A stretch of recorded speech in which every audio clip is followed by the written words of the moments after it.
Today in Middleton, many honored the life of Colton Gosnell, who died of a fentanyl overdose 7 months ago.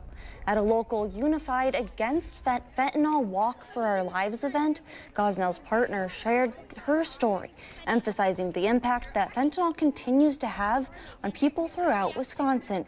She says she hoped today's event inspires conversation about fentanyl epidemic and helps prevent overdoses in the future. I think it feels like closure. Like it gives me a sense of like he's remembered, and it's like he's not forgotten just because somebody murdered him in a way. Like it just gives me closure. Today's event was also a space for those struggling so they could get help in a no judgment environment.